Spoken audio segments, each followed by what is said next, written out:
CM ಕಾರ್ಯಾಲಯದ ಕಾರ್ಯದರ್ಶಿ ಹೆಸರಿನಲ್ಲಿ ವಂಚನೆ ಆರೋಪ ಕೇಳಿಬಂದಿದ್ದು ಸಿಸಿಬಿ ಪೊಲೀಸರಿಂದ ಆರೋಪಿ ಜಗದೀಶನ್ನ ಬಂಧಿಸಲಾಗಿದೆ.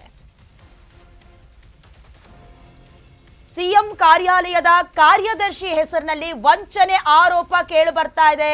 ಈ ಕೇಸ್ಗೆ ಸಂಬಂಧಪಟ್ಟಂತೆ ಸಿಸಿಬಿ ಪೊಲೀಸರು ಕೂಡ ಆರೋಪಿ ಜಗದೀಶನ್ನ ಬಂಧಿಸಿದ್ದಾರೆ. ಕೆಪಿಎಸ್ಸಿ ಸದಸ್ಯ ಹುದ್ದೆ ಕೊಡಿಸ್ತೀನಿ ಅಂತ ವಂಚಿಸಿರೋದು ಪ್ರೊಫೆಸರ್ ವೆಂಕಟೇಶ್ ಮುತ್ತಣ್ಣ ಎಂಬುವವರಿಗೆ ವಂಚನೆ ಮಾಡಿರೋದು. ಲಕ್ಷಾಂತರ ರೂಪಾಯಿ ಪಡ್ಕೊಂಡು ವಂಚನೆ ಮಾಡಿರುವ ಆರೋಪ ಇದು. ಹುದ್ದೇನೂ ಇಲ್ಲ, ಈ ಕಡೆ ಹಣನೂ ರಿಟರ್ನ್ ಮಾಡ್ತಾ ಇಲ್ಲ. ಹಾಗಾಗಿ ಮೋಸದ ಆರೋಪವನ್ನ ಹೊತ್ತಿದ್ದಾರೆ. ಆರೋಪಿಯ ವಿರುದ್ಧ ಸಿಎಂ ಜಂಟಿ ಕಾರ್ಯದರ್ಶಿ ರಾಮಯ್ಯ ದೂರು ಕೊಟ್ಟಿರೋದು. ತಮ್ಮ ಹೆಸರನ್ನ ಬಳಕೆ ಮಾಡಿಕೊಂಡು ವಂಚಿಸಿದ್ದಾರೆ ಅನ್ನೋದಾಗಿ ದೂರಿನಲ್ಲಿ ಉಲ್ಲೇಖಿಸಿದ್ದಾರೆ.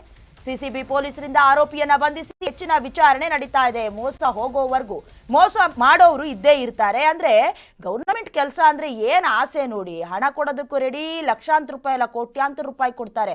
ಅಂದ್ರೆ ಓದಿ ಅಥವಾ ಅದಕ್ಕೆ ಸಂಬಂಧಪಟ್ಟಂತೆ ಏನೇನು ಪ್ರಿಪ್ರೇಷನ್ ಮಾಡಿಕೊಂಡು ಆ ಹುದ್ದೆಗೆ ಏರೋಣ ಅವೆಲ್ಲ ಇಲ್ಲ. ಏನೇ ಆದ್ರೂ ಕೂಡ ಹಣ ಬಿಚ್ಚಲೇಬೇಕು.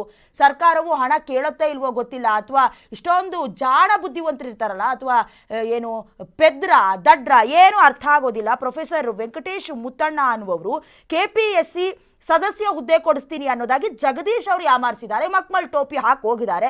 ಲಕ್ಷಾಂತರ ರೂಪಾಯಿ ಹಣದ ವಂಚನೆಯ ಆರೋಪ ಕೇಳಿ ಬರ್ತಾ ಇದೆ. ಈಗ ಆರೋಪಿಯ ವಿರುದ್ಧ ಸಿಎಂ ಜಂಟಿ ಕಾರ್ಯದರ್ಶಿ ರಾಮಯ್ಯ ಅವರು ದೂರು ಕೊಟ್ಟಿದ್ದಾರೆ. ಯಾಕೆ ಅಂತ ಹೇಳಿದ್ರೆ ಅವರ ಆ ಲೆಟರ್ ಹೆಡ್ ನಲ್ಲಿ ಅವ್ರ ಹೆಸರನ್ನ ಬಳಕೆ ಮಾಡ್ಕೊಂಡಿರೋದಕ್ಕೆ ನನ್ನ ಹೆಸರು ಹಾಳಾಗತ್ತೆ ಅನ್ನುವಂಥ ಕಾರಣಕ್ಕೆ ಸಿಸಿಬಿ ಪೊಲೀಸರು ಕೂಡ ಆರೋಪಿ ಜಗದೀಶನ್ನ ಬಂಧಿಸಿ ಹೆಚ್ಚಿನ ವಿಚಾರಣೆಯನ್ನ ನಡೆಸ್ತಾ ಇದ್ದಾರೆ.